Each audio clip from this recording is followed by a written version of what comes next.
and welcome to another program of The Public Interest. I am Malika Ramsey, happy to be in your company again for another informative edition. As always, I have with me on the program the leader of the People's National Congress Reform and leader of the opposition, Brigadier the Honorable David Granger. Welcome, sir. Thank you very much, Malika. All right, wonderful to have you.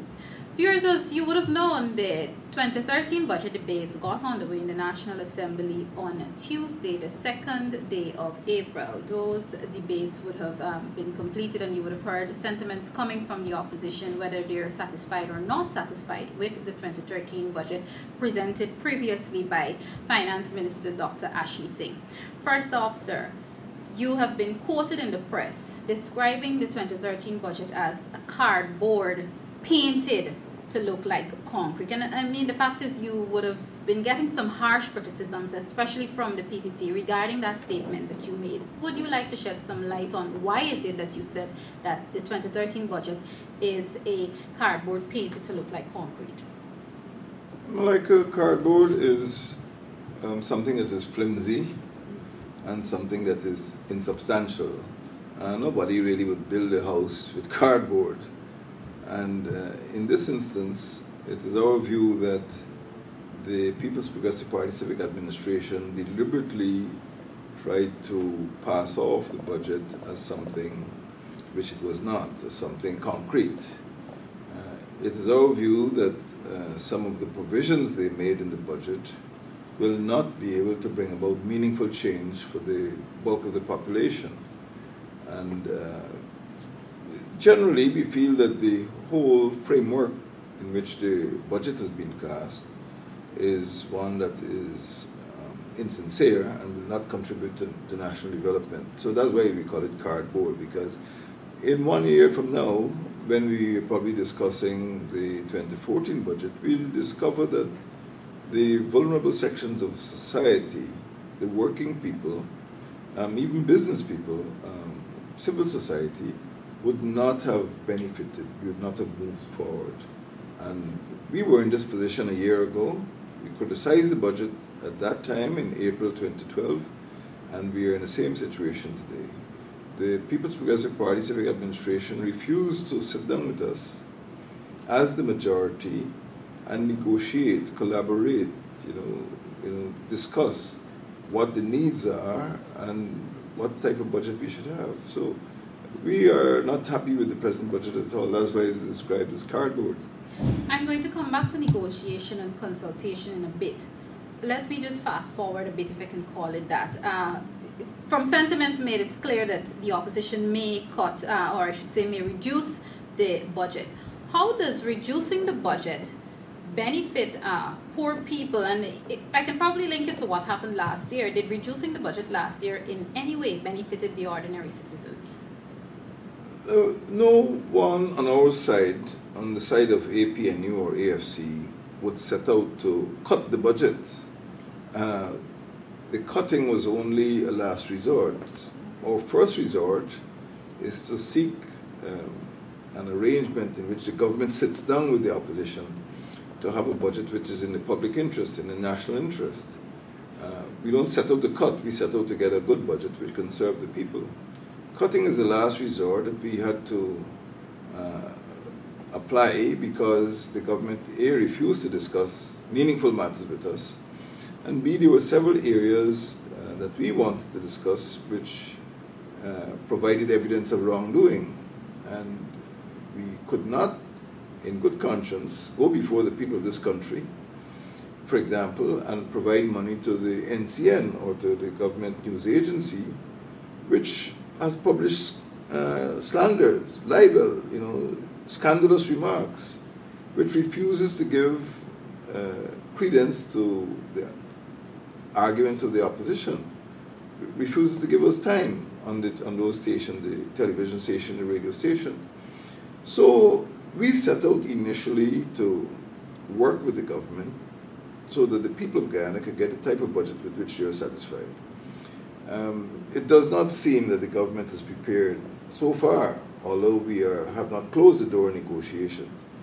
We would like to be able to sit down with the government, and don't forget, since August last year, August 2012, I wrote the government about the 2013 budget. I wrote the president about the 2013 budget. And there have been two brief engagements between the finance minister and Mr. Granger, who is our spokesperson on economic affairs. And the government has not really tried to incorporate our ideas. What they've done, quite cleverly, or they think they're being clever, is to look at some of the catchphrases, some of the slogans. Oh, APNU says this is the year for youth, so we put in something for youth. APNU says they're concerned about social protection or pensioners. Let's put in something. But it's too little to really bring about a change. We, in fact, in the case of the old age pension, we, in fact, asked for an increase of $5,000 to take them to $15,000. And the government knows this, but they deliberately put 12,250. So you cannot say, and in fact this is what they're trying to do. They're trying to say, look, they asked for youth, they asked for jobs, they asked for old age pension increase, and we've given them. But the fact is that although what they did was necessary, it's not sufficient to change people's lives. It's no point saying that you're dealing with the job situation by running a few courses for 30 or 40 people. We're looking for massive job creation, and the economy is not creating those jobs. I want to come back to consultation and negotiation. If I can, attempt to quote the Attorney General, who on a recent program said that the greatest form of consultation is to take plans of APNU and possibly AFC, to use that to put it in the budget, meaning that some of the plans in the 2013 budget actually came from APNU's manifesto. Your thoughts on that, sir? Because it seems to be that argument is being used as an excuse to say, well, we did consult. Well, of course, it's not a sincere or a true argument. I described that action, which I detected, as cut and paste. You go to a document, and instead of asking the authors of the document the reasons for putting forward certain positions, they've simply cut it out and pasted it on. But they have begutted the concept, they've begutted the matter that we put in our manifesto of any significance. For example, we don't just want to run a course for young people. We want to give young people the type of skills training which will enable them to be self-employed or employed after they leave school. So there's no point creating a course with YEST or NTPYE, and say you're sticking it in. It does not deal with the essentials. For example, if they sat down to speak with us, we would be able to say, look, an area of concern is the hinterland communities, where thousands of Amerindian children are coming out of school every year, but they cannot find work because the skills that they are acquiring in schools are inappropriate to the environment in which they have to live.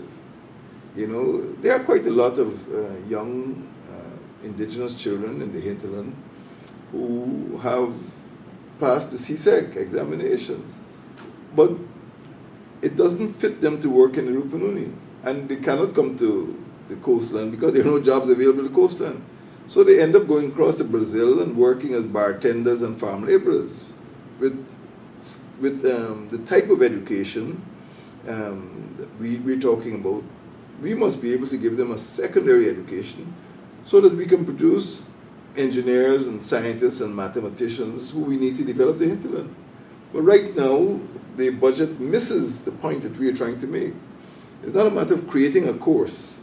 It is a matter of creating a process in which young people could be employed and remain in Guyana to build this country. Yourself and Mr. Greenwich have been accused of wanting to present your own budget because you're the majority in Parliament. Your thoughts?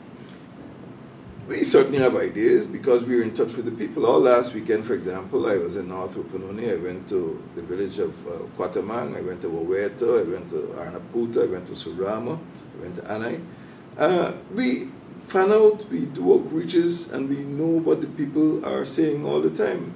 So when we ask to be consulted, it is not because of some egomania. It is because we know what the people want. And the people speak with us, and we go out there. So it is not that we want to have our own budget. We are the majority, and we are entitled to speak on behalf of the majority of the population. And we want the government to pay attention to what the people are saying. That's what we want. Let's talk a bit about, if I can just take a break from all of that and all that has been said over the past few days since the debates begun. Let's talk a bit about David Granger's vision and budget, not only budget 2013, but budgets for our people. Because another thing that you've been accused of is, because you said it's a cardboard painted to look like concrete, then you have no vision. Of course, that's a quote, sir, not my sentiments, but it's as if David Granger has no vision for the Guyanese people, if you're saying that the 2013 budget can't benefit our people. In its present form, I do not believe it could be of sufficient benefit. Of course, there are other aspects, there are other arguments which can be used. For example, if a person is getting a $10,000 pension, and you take it to $12,500, of course, the additional $2,500 could benefit. But what we're saying is the government can afford to pay more, and the pensioners deserve more. Now, during my visits, I go into secondary schools. Many secondary schools are really the same primary schools that were constructed largely by the missions, Anglican, Catholic, Presbyterian churches, maybe 80 or 90 years ago. They're old buildings. Some of them are like barracks. Many of them are inappropriate for training, for educating secondary school students who need laboratories, scientific laboratories, information technology laboratories. They need sports facilities. They need libraries. So we're looking at quality, and we're looking at giving the young people an opportunity to be educated in better facilities, and we feel that this cannot happen with the present budget. So when we look at the budget, we want to see the resources being provided to achieve certain specific goals. If you want scientists, if you want technologists or technicians, you want mathematicians, you want engineers. When I go to that school, that Soesdijk Secondary School, that Houston Secondary School, that Reading Hoop Secondary School, I call these schools because they're nearby. I would like to see some evidence that there's a serious approach to education. When I go to those places, I say that I fear, that we are not creating a generation of young people who can lead this country forward. That is my concern. So my vision is a vision of Guyana where people enjoy the good life. They are well educated, they enjoy good health, we have good roads to travel on, there's good infrastructure. People can look forward to living long and happy lives. But what I see now is that the prospects of having lots of dropouts, the prospects of unemployment, the prospects of poverty are more likely to occur or to be perpetuated because of the type of budget we have. I have a vision of a very happy country. I have a vision in which people don't want to leave Guyana. I fly over this country, I say, look, this is beautiful. Nobody in the rest of the English-speaking Caribbean could boast of having a country like ours. Jamaica, Barbados, Belize, Bahamas. We are perhaps the country in the English-speaking Caribbean with the greatest resources, the best resources. And we need to have a government which educates our population to make use of those resources, because that is where we get a good life.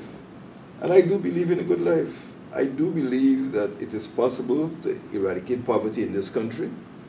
I do believe it's possible to have a well-educated population, to abolish some of the crimes, the executions that we see, the accidents taking place almost every week in the hinterland, trucks turning over. This is no way for a country of 750,000 people to live. I don't think that they are going the government, the PPPC government is doing a good job. There's been an argument that in any country or in any nation, yes, there are problems, and in any country a budget doesn't necessarily please an opposition or it doesn't necessarily provide every single thing for that nation. Your thoughts on those sentiments, because those arguments are being used against the opposition at this time? Well, it is quite true that it's quite impossible for a government to produce a budget that the opposition is entirely pleased with. But what we do insist is that there must be room for compromise. There are some programs the government will pursue. For example, electricity costs are very high. We know the government wants to bring down costs. But the government doesn't have all the answers. The government must sit down with us and say, look, they're proposing to build a mile of falls, a hydro scheme. But we may say, well, why do that? Why not do more renewable energy such as wind power, water power, solar power? But the government is not discussing these things with us. They made a decision and they just give it to the entire population. So I believe the government has a lot to learn if they listen to us some more. Now let's come back to the hinterland situation, because that is fresh in my memory, because I was there last weekend. You go into a classroom. Now, this classroom might have been originally designed for 20, but now there are 45 students there. The government needs to be told that those classrooms are hot, badly ventilated, furniture is broken, and they're inadequate. The place is like a barrack room, and people on the coastline don't understand that the Rupununi has a completely different weather pattern. There's a very long, very hot, dry season, and there's one long, wet season. That is it. You don't have short, dry, short, wet, long, dry, long wet. 2 seasons. One long, dry, and it's very, very hot. And the land is parched. The savanna, is dry and dusty. And then there's a long, dry, wet season, and sometimes it's flooded. You see cattle on little islets. I've flown over the Rupununi during the floods, and I've seen convoys of vehicles stranded on the road. You can't go to the left, you can't go to the right, you can't go forward, you can't go backward. People on the coast don't understand that. And when they build structures for the Rupununi, for example, the structures are inappropriate. Maybe those structures are suited to some other part of the coast. So all I'm saying is that unless the government does the sort of investigation, does the sort of inquiry, pays visits, conducts studies, they will not know the answers. They will not have the answers. Now, Rupununi, as I said often in this very program, is the largest region of the country. It's bigger than Costa Rica. Costa Rica is a republic in Central America, but there's no single highway. So everything costs more in the Rupununi because there are no proper roads. And the type of travel, it costs about $20,000 for a person to travel between Lethem, the sort of capital of Rupununi, and Georgetown. Who could pay, $20,000 every time they want to come down to town to transact some business? But a highway, the cost may come down to $2,000. So these are some of the concerns that we want to raise with the government, but we are not getting the cooperation of the government. The government is not listening. And that is why we are calling for negotiations, because the budget has to be amended if it is to be useful to the Guyanese population. Let's talk budget estimates. Again, opposition statements are out there. Opposition is abusing its majority. Did APNU and the AFC collaborate or made negotiations to delay the work of the Parliament as it relates to the budget estimates? We obviously have to collaborate because the APNU only has 26 seats and AFC has 7 seats. So at any time that we feel we need to have 33 seats to defeat the government's 32 seat, we need to collaborate. That's not a secret. And we collaborate very, very frequently.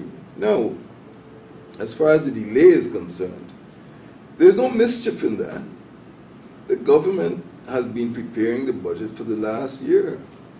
Now, the moment this budget is passed, or whatever happens to this budget, the government starts a cycle to prepare the 2014 budget. There's no break.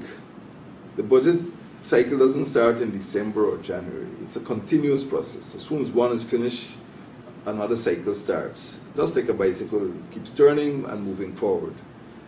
Now, we do not have the information that the government has. The government has the Bureau of Statistics. The government is getting data from the Bank of Guyana and other sources. The government has got a staff of hundreds and hundreds of civil servants. The political parties don't have that staff. And we ask for time to consult with other people in civil society, or experts, academics, so that when we go to the National Assembly, we can make meaningful presentations. The government was bent on, I would say, ramming the budget through the National Assembly. Directly after the debate, they wanted to commence deliberation, what is called the Committee of Supply, which means that in 2 or 3 days, they might have been able to complete it if the opposition was not capable of insisting on an opportunity to study the statistics or the information contained in the budget.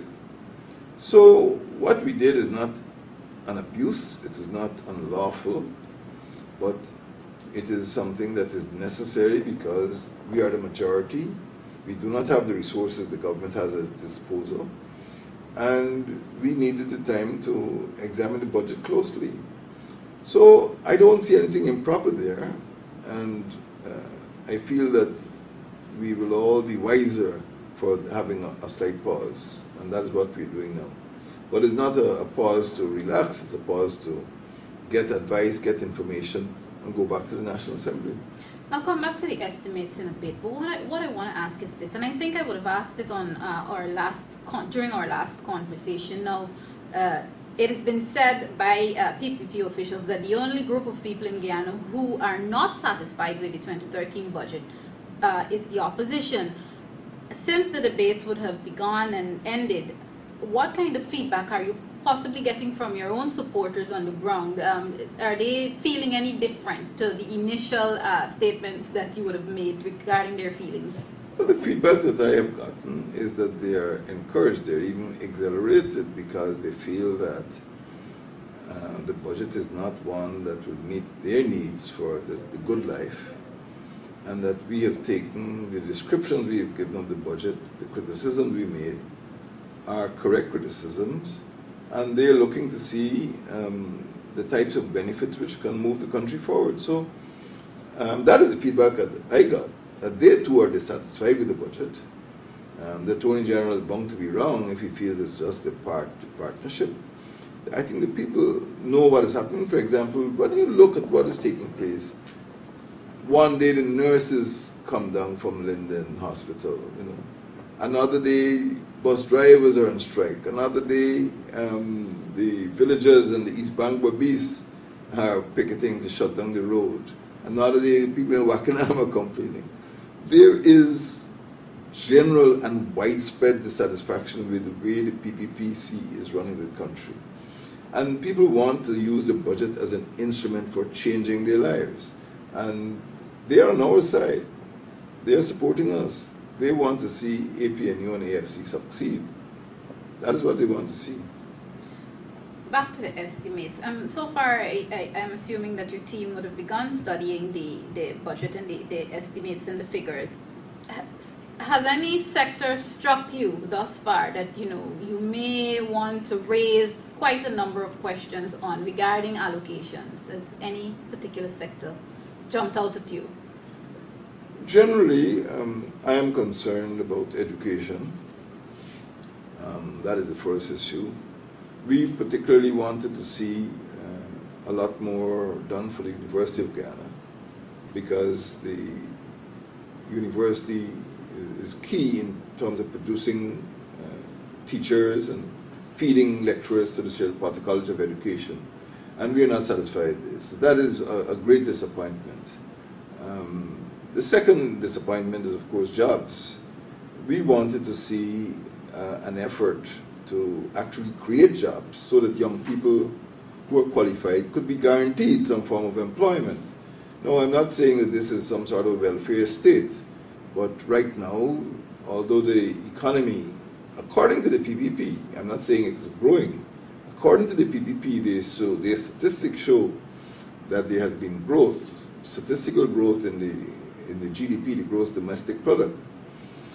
They feel as an important macroeconomic indicator. The fact is that it is growth, if it's growth at all, it is growth without jobs, what we call jobless growth.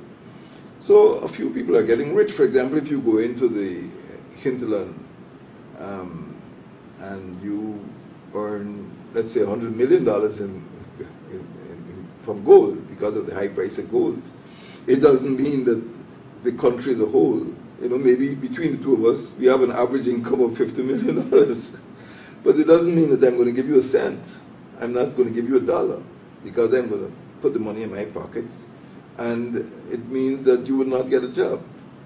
And this is what is happening in Guyana.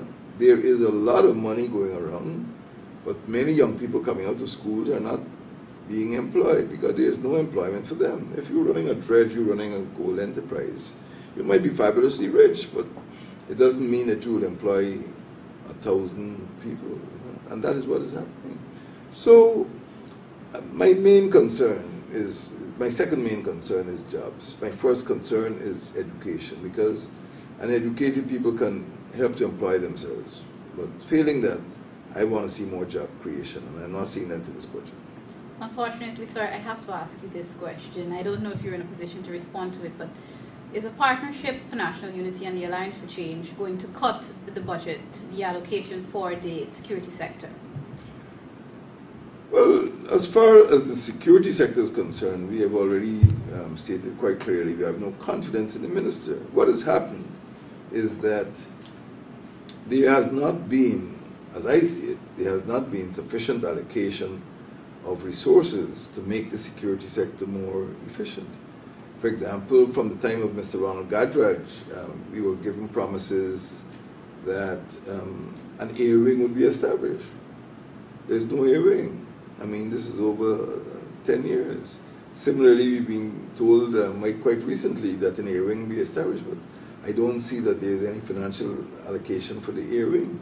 Now, what the PPP does, they make these promises, and when they criticize, look, how can you say we're not interested? Look in the budget, you'll see that there is a commitment, but the money never gets spent. I am quite sure that at the end of this financial year, by the time financial year 2014 starts, there will be no air wing. So when you ask us about the budget, we are not going to cut anything. Again, as I said, the aim is not to go there and cut. The aim is to get the government to agree. But we have no intention of cutting anything that would affect ordinary working people, ordinary policemen, firemen, prison officers, GDF soldiers. No, we're not going to cut anything that affects people.